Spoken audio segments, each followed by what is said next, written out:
All right, everyone, welcome to yet another edition of Liberty Lands. I'm your host, Big John, alongside my friend and co-host, Mr. Mike Termott, and I'm a little short on the snappy intro tonight, Mike, because it's been such a whirlwind day. We actually delayed this episode a couple hours, A, because both of us were busy a little bit, and two, man, there was so much to catch up on today, so much activity coming out of the White House, the markets, overseas. There's been just a lot of interesting stuff. Two former Wall Street guys like ourselves, which I'm sure the president hates. We're not part of Main Street anymore. Secretary Besson probably has us up on dartboards, throwing darts at our pictures there, Mike. But how you feeling? Are you ready to try to break this down and make sense out of it? I am totally ready. By the way, they hate you. They don't know who I am. So I make it a point to fly under the radar screen. I agree with you regarding our timing is fortunate. If we had recorded this 8 hours earlier, which is our usual, we're recording this 8 hours later than usual. Right. If we had recorded this when we usually do, we would have missed the president's announcement that he was putting a 90-day pause on his tariff regime and the ensuing run-up in the stock market, 10% in the S&P, making up substantially all of the ground lost over the past 3 days. Just about. You know, what a shame that would have been, not only because it's important news, but because of the S&P run-up. I was able to convey to my wife, Nancy, that we could, in fact, eat dinner tonight.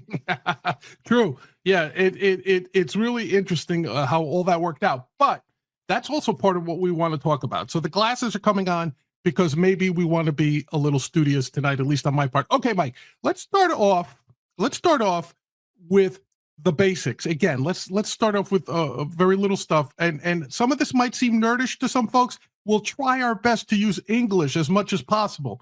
Okay, so let's start out with how tariffs were calculated by the Trump administration, because I think this is not a necessarily unimportant concept to understand. Even if we don't understand all the math, let's at least put it together, right? So I agree with you. I think it's important because the calculation they chose, there's two different controversies here. Yes. One is whether they executed on their own calculation correctly. But the other is that the calculation that they chose signals what it is that the administration cares about. Right. And what the president's objectives may be. Absolutely. So let's just put this up for context. Now, boy. To those folks out there that are neither Austrian economists or of Greek heritage like myself, do you ever hear the phrase that's all Greek to me? This is what they meant Greek to everybody. I could give you a real quick explanation of what that gobbledygook means, but then let's move on quick from it before everyone gets mad at us. Absolutely. Go ahead, Mike. What this says is on the left is the increase in tariff rates, okay? The delta tau. That would be this right there. Yeah. Delta tau means a change in the tariff tax rate. Okay. You got to increase the tax rate by an amount equal to the trade deficit, which is what's on the top of the right side there. Right. The trade deficit as a percentage, as a proportion of overall imports, which is the M in the denominator on the right-hand side. Right. So it's, the extent to which you have a trade deficit relative to your overall imports. And then in the denominator on the right is two more Greek letters. Yes. You got an epsilon and phi. And phi. Thank you. And right. And these indicate the extent to which prices increase as a result of tariff tax. And one represents the extent to which you diminish imports as a result of that price increase. Right. So what we're saying is you've got to increase your tariff rate, your tax rate, by enough to reduce imports, by enough to eliminate the trade deficit. That's what this equation does. So what this equation signals is what the president's objective is to get rid of all of these bilateral trade deficits. Right. So if you've got a big trade deficit with country A, that means that the White House wants to put a large tax on imports from country A. And it has absolutely nothing to do with the tariff rates that country A imposes already. It has nothing to do with that. In other words, this has nothing to do with reciprocity. They're called reciprocal tariffs. Right. But they're not. And anyone who looks at the formula, anyone who's either, gone to economic school or otherwise understands Greek, I'm sorry that represents the two of us. Right. But anyone who understands this formula immediately recognizes that it has nothing to do with setting a reciprocal rate to punish countries for having tariffs in place. Right. It's just a matter of what will it take to get rid of a trade deficit with another country. Right. And I think that's very important because, to your point, this has nothing to do with, quote, fairness. It has to do with the perception that the president has always had. To be fair, you could find video of him 30 years ago complaining about this. Oh, so we buy more from China than they buy from us, or we buy more from, whatever country you want to pick on earth than they buy from us. That's exactly right. John, did you see in the news today? Can I change the topic real quick? Sure, and we'll come back to it. Did you see in the news today that scientists had resurrected a species that had been long extinct? Did you notice this? I did not. This was huge news. Scientists have actually resurrected two different species. Okay. One was this, what they call a dire wolf. It's a white wolf that went extinct 100,000 years ago. Okay. And the other was the economic concept of mercantilism that had gone extinct 300 years ago. And the White House has brought it back to life. This idea that a country becomes wealthy by selling stuff and collecting gold. Right. And Adam Smith had killed off this idea at the end of the 18th century. And we spent, of course, the 19th century making sure it was dead. Right. Not thinking we had to worry about it in the 20th century, much less the 21st century. But here it is, back from extinction, the idea of mercantilism and the idea that what the United States should be doing is eliminating trade deficits, which is based nowhere in realistic science. Yeah. And you're absolutely right about the mercantilist point, because it really is an economic philosophy that's very closely paired with war. That you set up barriers so people can't steal your stuff and your people can't sell stuff to people who are your enemies. And it was really from that time, the 17th century, where you had the British with their gold, you had the Spaniards with their gold, the British with their silver, and it's ridiculous in today's world, in my opinion. But President Trump has been enamored of this arcane ideology now for a long time, and I think both you and I might be able to agree, Mike, that this is not for the greater good. Now, so since he's focused on trade deficits, probably motivated for the greater good, it's just it's wrong. A swing and a miss as far as economic science. Right. Goes. I mean, I don't want to call it economic principles anymore, because after a few hundred years, you kind of know what works and what doesn't. Right. At this point, I think we ought to call it, it's just, anti-science. Right. Don't challenge the science. But here's the thing. Here's the thing, right? The thing that I think is interesting here is that tied up in this mercantilist, we got to get rid of the trade deficit. And I will put aside the MAGA state media that's coming out of the White House, that every time the president sends something, there's 100 people that are influencers that will come out and say, this is what I voted for. You're a moron if you believe in free trade. That's what you got to get a job doing, John. I'm good at that, but I just don't have the reach yet. But here's the thing, Mike. there is this real political reversal that if we go back to Ronald Reagan and Milton Friedman, who were steadfastly in favor, whatever other faults Reagan may have had, he was a staunch free marketeer. He listened to Milton Friedman, someone who understood something about economics. My question to you is, assuming that Trump hasn't communed at a seance with Frederick List or something, and who is advising him that the best path for the 21st century for American citizens is to rebuild a 17th century economic world? I think that this is an extremely important question, and a question that has not been asked by the press or by a whole lot of other people, perhaps starting today, but certainly not before today and yesterday. We saw a little bit of a dust up between Elon Musk and Peter Navarro. It started with Peter insulting Musk's cars, and apparently that was more than Elon could handle. Right. And called Navarro basically a guy with an intellect approximately equal to that of a sack of bricks, right? Right. And they went back and forth. Right. Navarro is a guy who is not really an economist. He's just someone who believes that free trade is not as good an idea as imposing tariffs. Right. And I think that the president has been profoundly poorly served. By the way, John, this has been a theme that you and I have shared back and forth for weeks now. Yes. Is that I truly believe that the president, however you feel about the president, whether you agree with his principles and his positions and what he's trying to accomplish or not, objectively speaking, he has not been well served by his staff.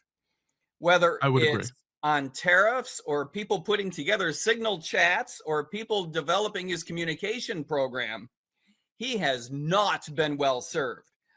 And I think we need to recognize that the White House had this idea that a big difference between the first administration and the second administration would be this loyalty. I need to use my fingers here. The loyalty test. Right. Are you loyal to President Trump? And we know that everyone had to say yes, or else you didn't get hired. Okay, I get it. Right. As libertarians, we're offended by that because you are supposed to be, of course, loyal to the Constitution, not to the president as an individual. Never mind all that, just for a moment. Put a pin in that, right? Right. What bothers me is that loyalty to the president sometimes has to be, boss, we need to think about doing some things differently than, what we talked about on Tuesday, or what we talked about in October, or what we talked about 8 years ago. There are some things that I think you really ought to know. And the way you know that he's not getting good advice, besides the fact that things have not gone well with the perception and the market reaction to all this tariff crap, right? But the way you know that he's not getting good advice is that no one's lost their job. Right. No one's quit. No one's been fired. I mean, who is fighting with whom, right? I said a couple of weeks ago when you and I talked about Signalgate, right? As a matter of loyalty, someone needs to quit. Someone needs to say, I screwed up. I'll take the fall, blah, blah, blah, blah, blah. But the other thing that needs to be said is the people in that group, they're not mad at each other. You're telling me that they were all okay with one of the people in that group adding a journalist and someone else in that group adding secrets, and everyone in the group is just supposed to be okay with that? Like, come on. Are you people not going to fight about anything as long as the Donald isn't mad at you? You think that life is okay? That's not how this works. In some cases, you can be loyal, or you can actually be loyal to what it is that the president is trying to get done. And this is one of those moments when loyalty needs to be proven by bringing to the attention of the boss, look, mercantilism doesn't work. The formula is nothing to do with reciprocity. And a lot of people are going to notice that. So, I can help you sell this, but can we not lie? and say it's got something to do with reciprocal tariffs, Right. right? Which brings us to, you brought up Navarro. It brings us to this idea that the stock market's tanked. Well, the administration says we should have expected some pain, right? Everyone's got there's an adjustment period. Suck it up. Suck it up, buttercup. It's Right. going to be some period of time, short run issues, right? The reason you know that that's a lot of baloney is they didn't say it until after the market crashed. Right. Right. If you say to us in January, look, the president's going to get sworn in, and then this is what we're going to do. We're going to impose a bunch of tariffs. This is going to be to hammer people into negotiating with us. If they don't negotiate, they're going to be in some trouble with these tariffs, right? And until they cut deals with us, there's going to be a little bit of reaction. We're telling you this because we want you to know in advance where we're trying to go with this, right? We're trying to establish better, freer trade, fairer trade, America first, blah, blah, blah, whatever your shtick is, but sell it in advance. But they didn't do that. Right. For the most part, they did it. Trousers down, the markets crashed. They didn't know what to do. They wrote it out for a couple of days and finally said, well, you should have expected some short-term heartburn. Well, Mike, they did spend time on coming up with a good insult. They came up with panicins. Yeah, I noticed that. Right? So what's interesting is among all this, to your point, not only was it poorly communicated, it was poorly executed. Because much like his getting legal theories from Eastman about how the election was stolen and who can prevent that, right? We said, like, he ignored, in that case, what 99% of people would say was bad advice. Good advice, and instead took the 1% crackpot theory, which had no basis in the Constitution or anything like that. I think he had similar issues here, where it's sort of like, okay, all you nerds that work for me, go find me a formula that will allow me to justify getting rid of this trade deficit. And I think somebody scurried out there, came up with that formula we had before. But then the irony of it is they did their math wrong. So to your point, not only was it the wrong formula to use, but if you were to use that formula, at least do it right. Yeah, they got their math wrong, and they got the math wrong. Right. They used going back to the Greek letters in the formula you showed us. They used research that said that if you impose a 1% tariff rate, you would get only a 25% of that, a 1/4% reaction on retail.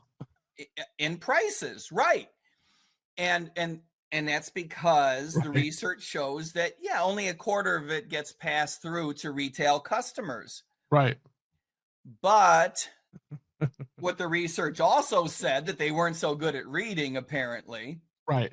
Or retaining, or passing on. I don't know exactly what went wrong in the chain of events, but is that a 1% change in the tariff rate would probably get you a full 1% in the import price. It substantially all gets passed through. Right. And so you don't need a quadruple tax rate to kill off imports. Right. You only need a certain percentage. And so the White House came up with these tax rates that turned out to be huge. For no reason. 4 times what would have made sense according to the formula. Right. But they did the formula wrong. Now, of course, the administration says, well, we intended to do that. And again, back to the communication strategy. If you were to come out and tell us, you know what, we don't even have a formula to back this up. The president pulled half of them out of his right ear and half of them out of his left ear, and that's how we got the numbers. Or some other part of his anatomy, but whatever, yeah. I think as an economist, I would have been okay with that, because what he's saying is it's all about negotiation. It's all about how pissed off I am.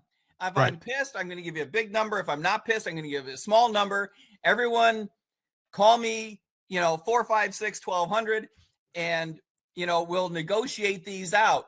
But don't come up with the BS formula, then do the formula wrong, and then mislabel it as reciprocity and pretend like there's science behind all this. Well, if that's it's a negotiation, just tell me it's a negotiation. Right. And what's interesting about this is that dopey formula led him to tariff countries that had no tariffs on us.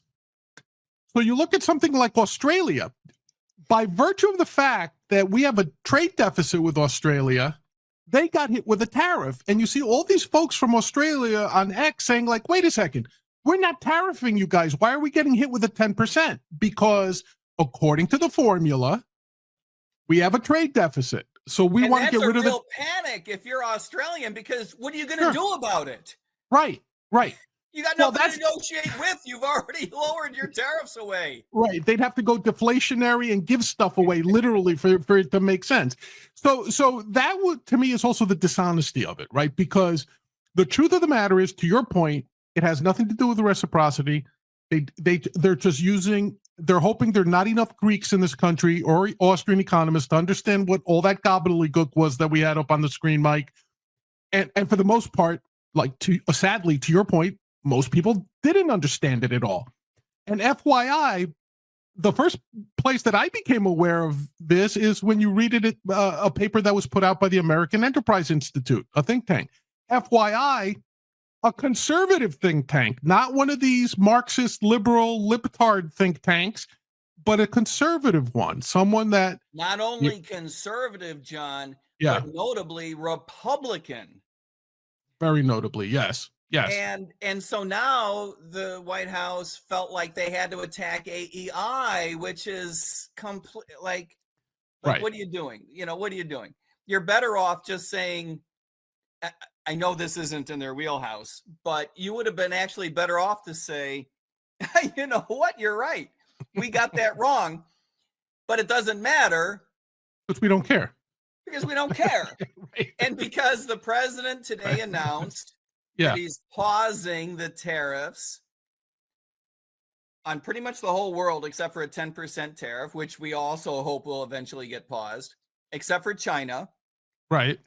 Because China is the nation that retaliated with a bunch of tariffs of their own. Right. More tariffs. They already had all kinds of tariffs, had all kinds of non-tariff trade barriers. And the White House says something like 75 countries have called. They want to negotiate. I'm sure the rest of them want to negotiate also.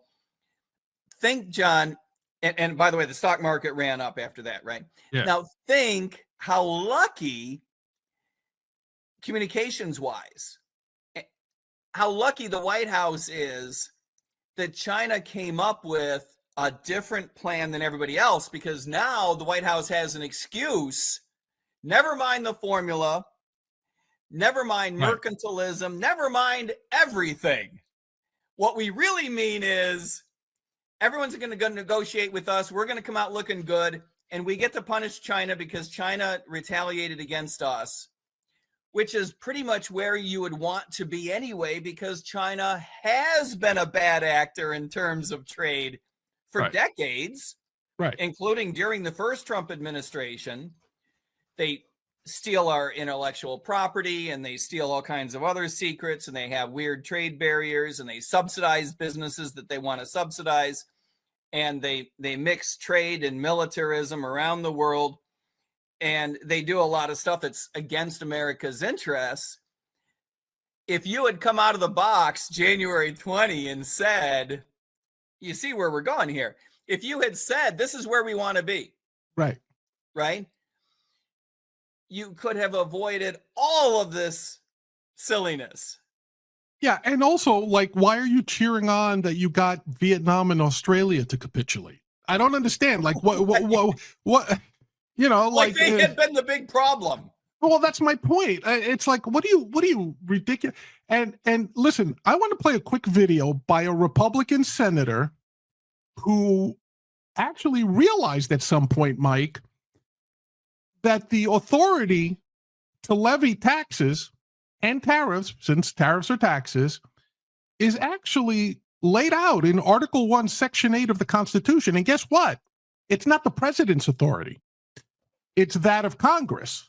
So much like the ability to engage in undeclared wars, Congress has abdicated its duties once again to the president. They just don't want to get off their butts and do something.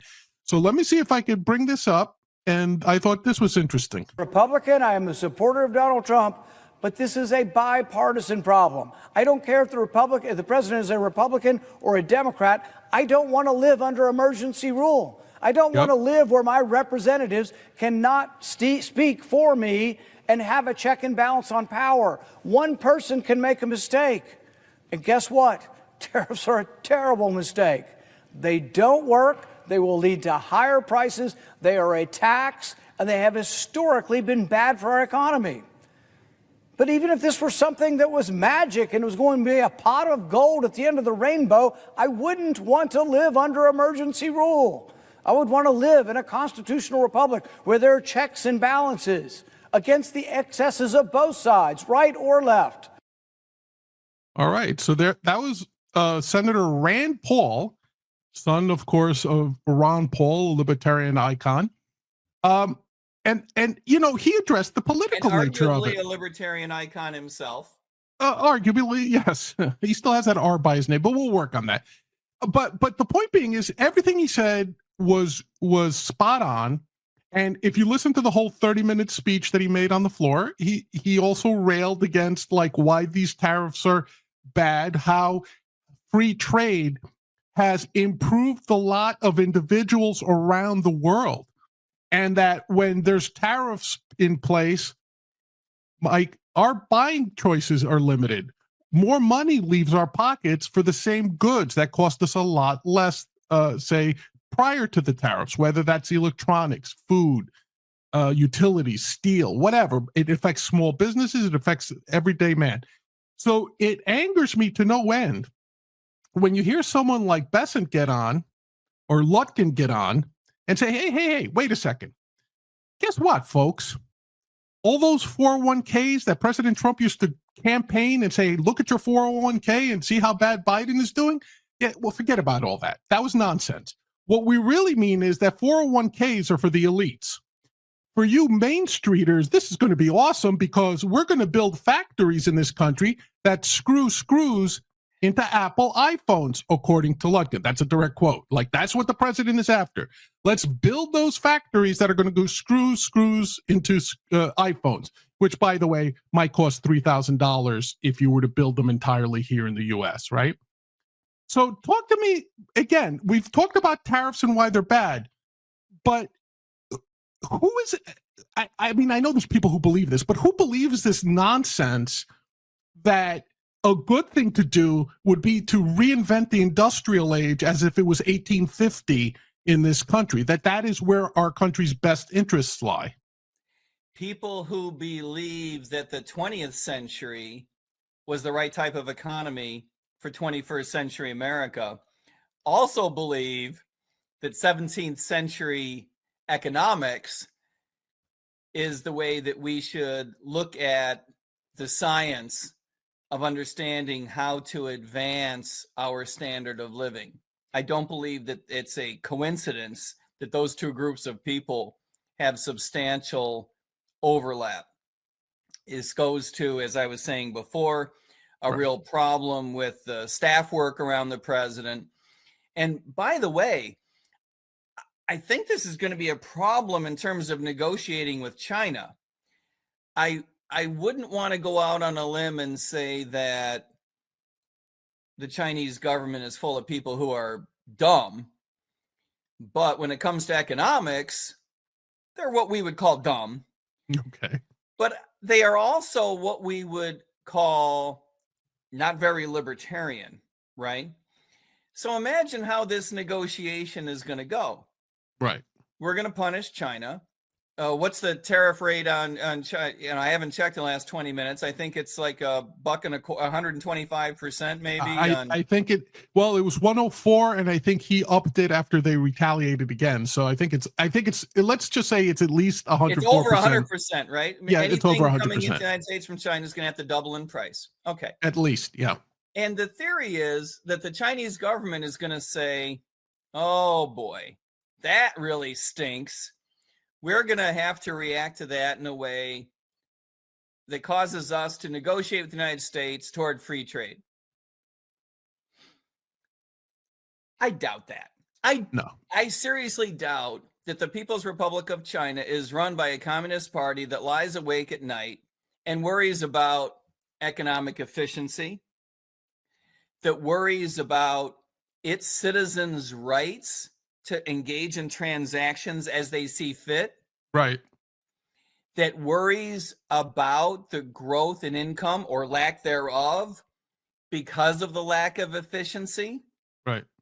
That worries about the political pressure that comes from a lack of income growth. Right. That worries about the short-term issues that come up because of political pressure. This is a government that plays the long game, that only cares about control, their control of its citizenry. They don't care about income growth from 1 hour to the next, or the political pressure, or people's rights. They certainly don't care about economic efficiency. So the idea that you're going to pressure these people into negotiating successfully, I think, is a long shot. Now, you might find something that really eventually leverages them, right? I'm not saying that you can't negotiate with these people. Right. But this idea that, we'll raise tariffs, you raise tariffs, and they're going to cave because it's so much more important to them than it is to us. This is what Besant and Navarro were talking about, because the United States economy is so much bigger, which is true, right? Right. Is that, we import from them something like, 3 or 4 times what they import from us. So the pain caused by shutting down trade is going to be a lot worse for them than it is for us. Yes, but the pressure on the government is 1/3 or 1/4 that it is here, because they just don't have the political pressure. They don't care about your rights. Well, the other thing, Mike, also is, for all their nonsense, the people in this country enjoy a much higher standard of living on average than the average Chinese citizen. I mean, whether you talk to people anecdotally that have escaped China to the U.S., who, by the way, are the equivalent of the guys who escaped Castro's Cuba, who came here in Miami. The best type of free marketers that ever existed on the planet are the people who escape these totalitarian hellholes to come here.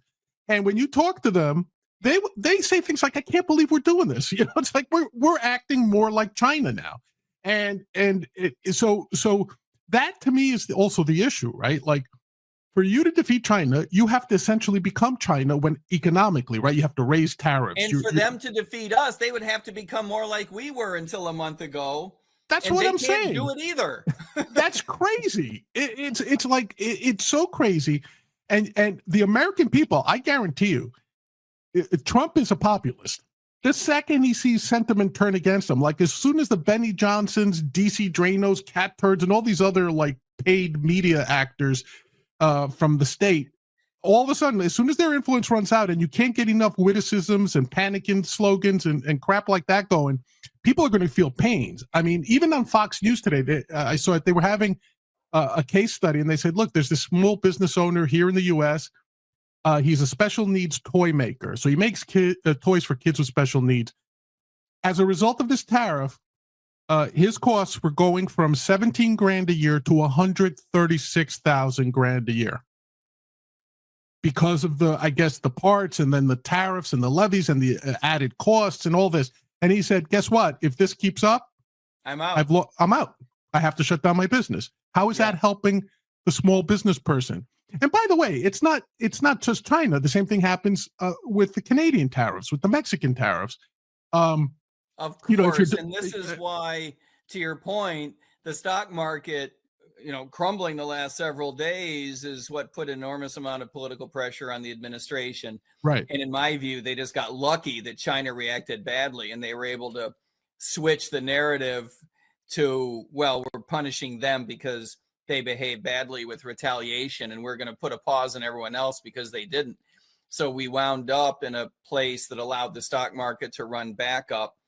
And we all hope that the market has bottomed out and we're going to have relatively smooth sailing here. By the way, it is completely possible that we do end up in a good place after all of this. It is possible that the White House does cut deals. I think for their own sake, in terms of time and the efficient use of their time, they're able to do it multilaterally, rather, as Elon Musk suggested, a free trade zone with the Americas and Europe is the holy grail for what we should be looking at the moment. I suppose the holy grail would be turning the planet, a world free trade zone, and maybe someday we'll get there. But it is possible that we get to a very good place through what the administration has done, whether this is all planned out or not. It clearly was not, but if it goes in a good place, we need to cheer them on. Sure. That's all terrific. One of the things I worry about, we've talked about this a little bit in the past, is a loss of confidence by investors, particularly investors outside the United States, to come into the United States because you're never sure what the federal government is going to do. That's a real issue. And we did see, we did see overnight, particularly in Japanese markets, a great deal of dumping of United States Treasury securities, driving up yields, driving up interest rates, the borrowing rates for the U.S. federal government, not by what you would call a lot in household language, but if that were to happen over and over again, it could cost us a tremendous amount of money and undermine the value of the dollar, which has been eroded. These are real life implications of not having very, very steady policy. So I'm hoping not only that we wind up in a good place, but we have a more steady path to get to wherever it is that we are going. Yeah. And I want to just talk a minute about what you just mentioned about the Treasury yields and the Treasury bonds. And because at the outset of this nonsense, one of the things that was coming out of the White House, again, through their state-sponsored media, was the hey, you guys are not playing 5D chess like President Trump is. See, he's purposely driving up the bond market because that'll drop the yields, right? So the price of a bond, it works in opposite, right? For people who don't know, if the price of a bond goes up, the interest rate goes down, right? And then the opposite is true, right? If the interest rate. So he says, here's how smart Trump is, and smarter than everybody else. He's purposely driving up the bond market so that when the government has to reauthorize all the debt that he's okay with, they'll pay a lower interest rate. So he's trying to knock that interest rate down. Well, the only problem with that is historically, I did the math on this, Mike, so you wouldn't have to. If he got the yields down 100 basis points, which for folks would mean 1%, right? The amount of interest he would save in fiscal year 2025 was $360 billion. Yep. Hey, why not save $360 billion on $36 trillion worth of debt, right? So, but additionally, he would save $360 billion, but because of his tariffs, those same moves cost us $11 trillion in market cap. So there was a weird trade-off. That's the first thing. So it was a nonsensical point. The second thing I wanted to do is that, and worse than that, because it takes a while for the increase in interest rates to get to that 360. Yeah. Not all of the debt gets refinanced every year. Right. So it's sort of like an overlapping thing, right? It's like a ladder type of thing. Year, it wouldn't even be all the 360 is my point. I'm giving him the benefit of his bad math. So let's say it's 360 billion, right? But here's the other thing too. What we saw happen in Japan. Now, Mike, I told you I used to work on the street about the same time you did. One of my first jobs was FX, was foreign exchange credit analysis. And this is when you stay up till 6 a.m. because you can't sleep, right? Japan was sort of a harbinger. Overnight, like you said, somebody in Japan, probably a big bank that had to cover some calls there, had to drop a lot of U.S. treasuries into the market, 10-year bonds into the market. That interest rate did the exact opposite of what the administration wanted. It went to 4.4, 4.5, 4.55, and then the panic set in, right? Why? Because now you have the opposite reasoning. The interest rate is going up, which means less confidence in the dollar, less confidence in the United States as a place to do business, and more importantly, it'll cost you more to finance that continuing resolution that Trump got Mike Johnson to pass. So, that's exactly right. Right? So now you've got that, but here's what most people aren't talking about. I'll mention it to you. You tell me what you think if I'm an idiot or not. Who is one of the biggest holder of U.S. treasuries in the world? China, U.S. financial institutions, and the Chinese government. What happens if China decides to, if President Trump decides to do this really nutty and say tariffs reach 500% on China or whatever? Because listen, as silly as that would have been to utter at one point in our lives, Mike, it can't be considered silly when President Trump is sitting in the White House, right? So let's say it gets to 200, 300, 400% tariffs on China. Yay, U.S. What if China just says, you know what? Let's take our $1 trillion in U.S. bonds and drop them into the bond market all on the same day or within a week? Not only would that be a disaster, but I think a milder version of that is not only not unlikely, I think it is quite likely. Mm. And the reason I say that is because consider where all those dollars come from. The Chinese collect all of these dollars by selling us stuff. Right. If we stop buying all this stuff because of the tariffs, they stop buying treasury securities with all those dollars they're collecting. They also shut down foreign direct investment into our economy. But to your point, a larger piece of the puzzle is the treasury securities that they buy. They stop buying treasury securities. That doesn't mean that they sell necessarily what they're holding, but they buy they buy hundreds of billions every year, right? Right. So if you shut that down, as things get refinanced over a period of years, you do get $1 trillion impact. Yeah.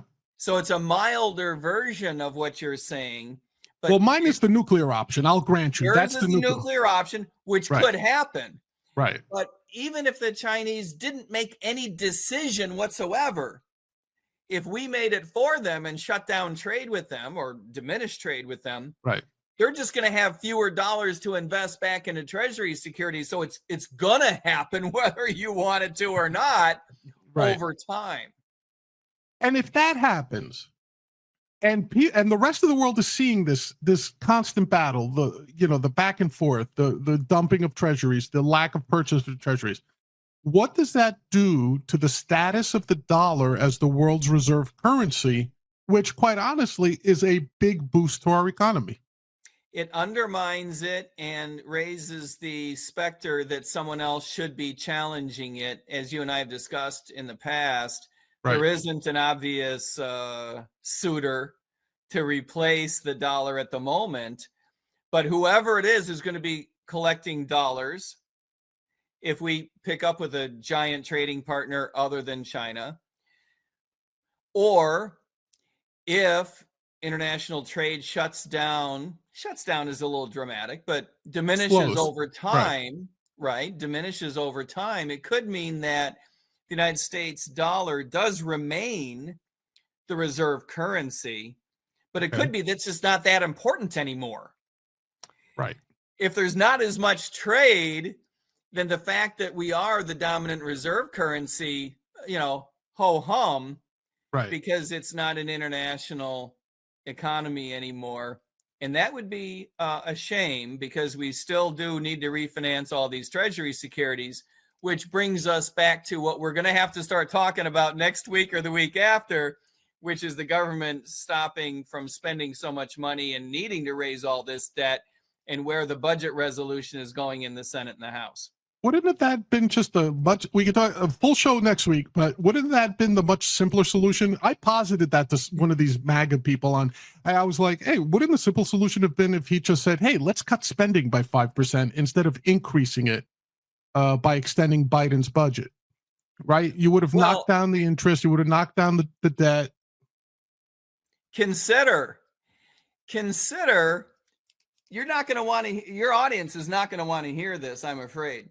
But consider that the White House does recognize that it's not trade barriers and tariffs that are causing these trade deficits, right?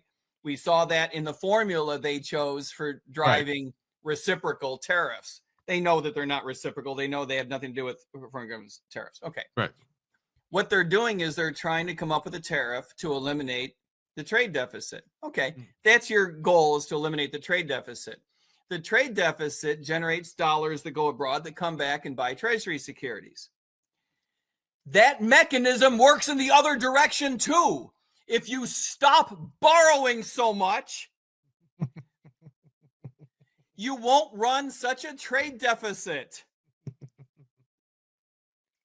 Why wouldn't my audience want to hear that, Mike? I think that's exactly what my audience wants to hear. I think that's exactly what our audience. I'm including you. I'm going to rope you into this. Insane. Instead of doing two things wrong, tariffing and spending, if you had done neither one wrong, if you had done them both right, leave tariffs at zero, right? Which ours haven't been, but drive them to zero. Never mind. Right. Who cares about the tariffs? In Besant's language, who cares, right? Right. Stop the tariffs and stop borrowing so much money. You will improve your trade deficit over time.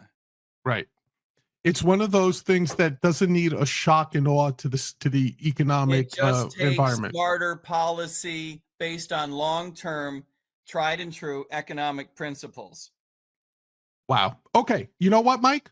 I'm going to shut up, because that's a good way to end this show. That's a great point you made, and I think that's what we should leave our audience with. Okay, everyone, you just listened to the wisdom of Mike Termott, which, let's face it, has been drawn upon the greats, Adam Smith, Milton Friedman, Basquiat, and Say, and Von Mises, and Rothbard. On the shoulders of giants, John. Yeah, we do indeed, and if we only listen to them more often, I think we'd be better off.